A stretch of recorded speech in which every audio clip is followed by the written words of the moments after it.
Still talking about we are still talking about organic chemistry. The next part that we have to talk here is called carboxylic acid. Now, what are the carboxylic acid? Carboxylic acid are the organic acids derived by replacing one or two hydrogen atoms of alkanes with carboxylic group. Kwa tunapotengeneza carboxylic acid ni pale ambapo ukitaka kudefine hiki kwamba carboxylic acid inatokanaje, ni baada ya hydrogen moja ama mbili kuwa replaced na carboxylic acid.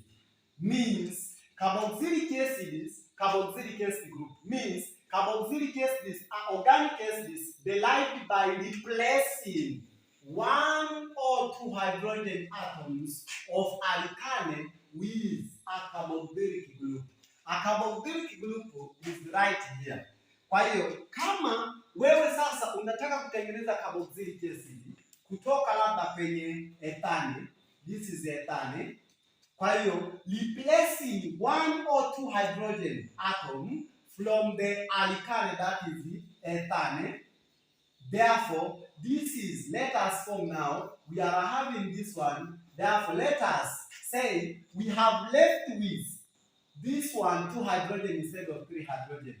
One of the hydrogen is replaced by the carboxylic group. Kwa maana hiyo, hydrogen moja inakuwa replaced na carboxylic group ili kutengeneza carboxylic acid ambayo hii itakuwa inaitwa propanoic acid. Propanoic acid. This is a propanoic. Kwa hiyo carboxylic acid inapatikana baada ya hydrogen moja ama mbili kutoka kwenye alkane inapokuwa replaced na carboxylic group. Na carboxylic group ndio hii hapa. This is a carboxylic group. Now, once this carboxylic group is replaced to either one or two hydrogen atoms from the alkane, we form what we call it carboxylic acid. Now, carboxylic acid is only formed if the one of the hydrogen is replaced by the carboxylic acid to form what we, carboxylic group to form what we call it carboxylic acid. Now, this is the functional group. And this functional group, this is the short term, can be written also in this one. It is CHO2. This is a carboxylic group. Now that is CHO2. This is all about the carboxylic group. Means we are having two oxygen and one hydrogen and one carbon that represents the carboxylic group. Kwa maana hiyo, hii inawezekana tu kama utafanya replacement ya carboxylic group ili kuhakikisha sasa kutoka kwenye alkane tukifanya replacement ya carboxylic group, instead of one hydrogen from the alkane, it is one now we find what we call it carboxylic acid. Kwa hiyo ni muhimu sana kuelewa. Na ndio maana as we move forward in naming of carboxylic acid zitakuwa zinatoka kwenye alkane then inakuwa inaitwa alkanoic. This is alkanoic. Now, alkane to alkanoic means one of the hydrogen is being replaced by the carboxylic group to form what we call it carboxylic acid. And therefore, this is the structural formula for the carboxylic group. Or, in other words, can be written in this way to form it a carboxylic acid. So, this is the structural formula for the carboxylic group. Therefore, that is why we say carboxylic acids occurs naturally or artificially. Means we are having carboxylic acids that are made from the industry, and also we are having carboxylic acids that are naturally obtained from the environment by using different or by taking different products or different plants and so forth to obtain what we call it carboxylic acids. We have so many sources of organic acids.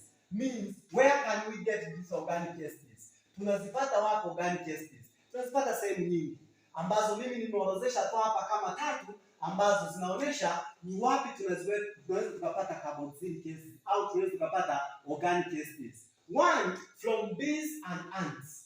kutoka kwa mchwa pamoja na nyuki tunaweza tukapata kitu ambacho kinaitwa methanoic acid, ambayo inakuwa ni self defense ya hawa wadudu. Kwa mfano, uking'atwa na nyuki, huyu nyuki unahisi maumivu, ile ni acid ambayo ye anakuwa nayo, ambayo sasa ndo anaitumia kwa ajili ya ulinzi wake. Now, one of the source of the carboxylic acid, organic acid, that is from bees and ants. And these bees and ants, they use this one as the self-defense of themselves to protect themselves apart from enemies. If now you attack the bees, you find there is methanoic acid, which is so painful once you got it. And then the second, we are having rotting fruits. The rotting fruits have that ethanoic acid, which is so important in different purposes, and we use it. Kwa rotting fruits inaweza zikadharisha ethanoic acid, au tunaweza tukapata ethanoic acid kutoka kwenye rotting fruits. And then we have natural fats and oils. Fats and oil, it is one how we get organic acids. Kwa hiyo organic acids zinapatikana katika sehemu nyingi. Kuna matunda mengi tu ambayo yanakuwa na organic acids. Kwa maana hiyo, hii nyuki pamoja na mchwa wanatumia methanoic acid kujilinda wao, ambao ukikutana na nyuki anakung'ata na kusababisha maumivu, kwa sababu tayari ana kitu ambacho kinaitwa methanoic acid ambao ni ulinzi wake. Kwa hiyo methanoic organic acid inaweza ikapatikana sehemu mbalimbali ambapo tunaweza kuzipata, lakini kuna zile ambazo organic acid ambazo zinaweza zikatengenezwa, ambazo nazo ni muhimu zaidi katika matumizi ya binadamu au matumizi ya kemikali zingine kwa ajili ya matumizi mengine katika viwanda. Then also there is a general formula that is definitely used to prepare what we call it carboxylic acids. Now, carboxylic acid can be represented by this general formula. Means we are having CN, H2N, and O2. This is a general formula for the carboxylic acid. Or in other words, can be written in this way. If now you are talking about organic acid or carboxylic acid with more than one carbon, can be represented in this way as a general formula for the carboxylic acid. And this R represents what we call it alkyl group. Alkyl group, as I said before, when we were introducing organic chemistry, we said alkyl group is one hydrogen from the alkane. If now we're talking this is methane, if now we remove one hydrogen from the original methane, this is the ethane, and then it becomes ethyl.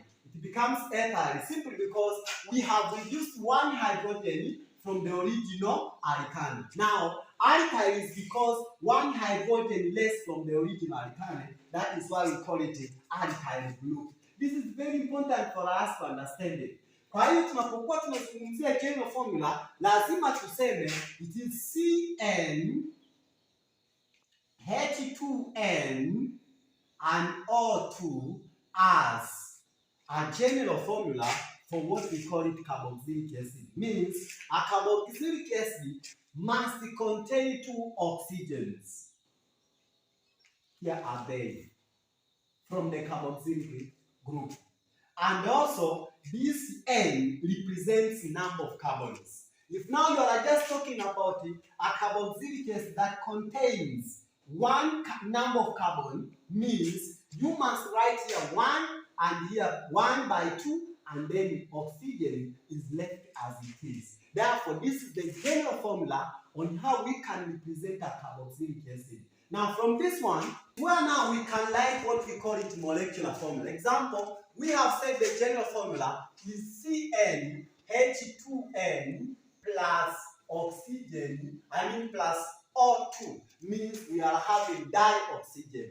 From this formula, we can write the molecular formula and the structure formula. Example, for the carboxylic acid with one carbon, means we are having C1, then we are having 2 times 1, then we are having oxygen, we are having O2. Means that we are having this is C, then H2, then O2. This is what we call it. It is a formic acid. Formic acid, or in other words, we call it methanoic acid. Methanoic acid. Methanoic acid. This can be written, this is a molecular formula, but this can be written as a structural formula. That is to say, it is C, then here it is O, then here it is OH, and here then it is H. This is what we call it methanoic acid. Kwa hiyo kumbe, kwa kutumia general formula tunaweza tukaandaa molecular formula na tukaandaa structural formula ya specific compound that we are talking. Example, kama if this is C1, kama carbon kutakuwepo na carbon is equal to 2. Kwa hiyo kwa carboxylic acid ambayo inakuwa na number of carbons ziko 2, maana yake ni kwamba tuna C2 then H2 times 2 then O2, means we are having C2 then H4 then we are having O2, means we are having 2 carbons. We are having carbon 1 and the second carbon, but the last carbon must carry what we call it a carboxylic group. This here it is. Then, therefore, to fulfill the condition for the carbon being a tetravalent element, we are having 1, 2, 3. Then we are having with 1. Therefore, here we are having this one. That is why we are having 3 hydrogen. Hapa moja hydrogen, hayata hydrogen nne. Alafu carbon ziko 2, alafu oxygen ziko 2 na hii hapa. Kwa hiyo, kwa kutumia general formula ya carboxylic acid ambayo ni hii. Hii general formula ya carboxylic acid, tunaweza tukaandika molecular formula ya yoyote ile. Example, kama mfano mwingine, kama carbon labda ziko 5, maana yake ni kwamba carbon C5, halafu H2, halafu times 5, then O2. Hii maana yake ni C5, halafu hydrogen ziko 10, halafu oxygen ziko 2. Kwa hiyo unaweza nikaandika hii ni molecular formula ya pentanoic. This is ethanoic acid.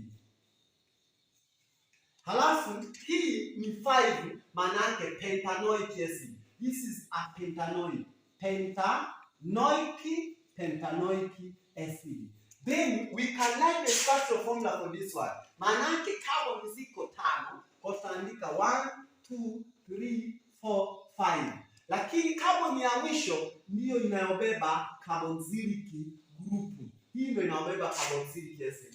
Na kwa principle za carbon kwamba huyu carbon hatuwezi tukamuongezea sasa hydrogen nyingine. Ni kitu ambacho hakiwezekani. Kwa nini? Kwa sababu this is a tetravalent element. We cannot add more hydrogen to this one because it is already filled with 4 bonds, means it has already filled with 4 bonds. Now, there is no place for other hydrogen atoms to come and attack because this is a tetravalent element. But for this one, because carbon can catenate, and that is why we can join these carbons with bonds because of the catenation. Therefore, this carbon has 2 bonds. Now, we are having other 2 hydrogen. This also we are having other 2 hydrogen. Also here other 2 hydrogen. But remember, this is only attached to 1 bond. Therefore, we are left with other 3 bonds. Now, those 3 bonds can be represented by this one. Therefore, in short, we can write any structural formula or molecular formula by using the general formula that is written and that is used to represent the carboxylic acid. Kwa hiyo hii ndio mhimili wa kuweza kuandika molecular formula au structural formula. Na unapoandika molecular formula unalifaa kwenye bonds. Bonds ambazo zipo, kwa mfano tumeandika hapa example, if now number of carbons are 4. Now means we have C4H2 times 4, then we have O2. This indicates that we have C4H8, then we have oxygen 2. This is what we are having. This is a molecular formula. Molecular formula for the butanoic acid. Then, if now we want to write the structural formula for this one, that is, we are having 4 carbons. 1, 2, 3, 4 carbons. But the last carbon must contain the carboxylic group. That is, this is the carboxylic S group. Now, if that is the case, when you look at this one, why have we written a double bond here? And why have we written here single bonds? This is joined to oxygen, and also this is joined to oxygen. But here we have written a double bond, and here we have written a single bond. Why this is a divergence? Because oxygen is a divergence, and it is no longer attached to other elements. We have to show it is the limitation that this is a divergence. Kwa nimeandika hapa kwa sababu hii ni divergence, maana yake ina valence mbili. Kama ina valence mbili, tunapoandika lazima tuonyeshe kwamba hii ina valence mbili. Na tunapoandika kwamba hii ina valence mbili, valence kumbuka zinawakilisha bond. Kwenye organic chemistry tunaposema valence, zile bond ndio zinawakilisha valence. Kwa maana hiyo huyu oxygen ni kumuonesha kwamba huyu amekuwa attached kwenye double bonds. Kwa maana hiyo ukishaweka double bond hapa, maana yake huyu hapa ni tetravalent element. Maana yake anatakiwa carbon ashikwe na bondi 4. Kwa tumeshaweka hapa mbili, kwa zimebaki mbili ambazo ndio hii hapa, nyingine hii hapa. Lakini kwa nini sasa hii ni bondi moja imekuwa attached kwenye oxygen? Kwa sababu huku mbele ya oxygen kuna attachment ya bondi nyingine ambayo imekuwa represented by hydrogen. Maana yake tayari hii hapo ukiandika kwa kuifafanua namna hiyo, utakuta sasa kwamba oxygen imekuwa attached kwenye bondi mbili ambazo ni hii hapa to hydrogen na hii hapa to carbon. Lakini hapa tumeandika bondi mbili kwa sababu huku hakuna attachment nyingine. Hii hapa ni principle, and these principles are not according to me. It is according to the principle that this must have 4 valences, means must be attached to 4 bonds. And that is why if this is now attached to carbon, also this carbon can be attached here, and this can be attached here. Sasa attachment za hizi carbon maana yake ni kwa sababu carbon ana uwezo wa kufanya catenation. Kwa hiyo haiwezekani element nyingine ikafanya catenation. Kwa mfano, hatuna uwezekano wa kufanya nitrogen ikafanya catenation, maana yake atengeneza catenation means chain formation. Lakini carbon ndio pekee ana uwezo wa kucatenate, na ndio maana tunasema always carbon is an unique element because it can catenate, means it can form a chain. Now, chain formation ni kama unavyoona. Then hapa hydrogen, hapa carbon imekuwa attached kwenye bonds mbili. Maana yake huku inahitaji bond na huku inahitaji bond ili zifike 4. Hapa inahitaji bond na hapa inahitaji bond ili zifike 4. Hapa inahitaji bond na hapa inahitaji bond, bado ziko 3, inatakiwa izunguke na bond 4. Sasa bond hizi zinakuwa attached kwenye hydrogen. Maana yake hydrogen ndio anawakilisha valence moja ambayo ndio anawakilisha bondi moja. Sasa hapa hatuwezi tukaongeza hydrogen hapa kwa sababu tayari hapa hii imezungukwa na bondi 4. Kwa hiki kitu ni muhimu sana kuandika. Kwa mfano, mtu unapoandika hii hapa sasa, maana yake nikiandika kifupi chake itakuwa ni CH3 because we have 3 here, and then CH2, and then we have CH2, and then we are having this one OH1. This is a short. Kwa hii inaitwa closed structural formula. But this is an open structural formula. Open structural formula shows all the bonds which are there, but closed structural formula, it only shows the number of the atoms or hydrogens are there and carbons are there. Then this is what we call it a closed structural formula. But this is how we can write the molecular formula and structural formula. Structural formula for the what we call it the carboxylic group. But tunaweza carboxylic acid. Tunaweza tukaandika yote. Example, the last example is now we're talking about with 6 carbon, means we are having C6, then here we are having 2 times, it is 2 times 6, then O2. Maana yake tayari sasa huyu hapa atakuwa ni C6, halafu hydrogen atakuwa ni 12, halafu oksijeni watakuwa wawili. Kwa hiyo mimi ninazo hii ambayo inaitwa hexanoic acid. Kwa hiyo nitakuwa na carbon 6. 1, 2, 3, 4, 5, 6. Hii ya mwisho ndo ambayo inabeba carboxylic group ambayo ni OH. Halafu then hapa kutakuwepo na CH2, hapa kutakuwepo na CH2, hapa kutakuwepo na CH2, hapa kutakuwepo na CH3 kwa sababu hapa imekuwa attached kwenye bondi moja moja. Kwa hiyo hii ni muhimu. Kwa hii inaitwa hexanoic acid. Hexanoic acid. Kwa hii ndio molecular formula, namna ambavyo tunaweza kuandika molecular formula and structural formula.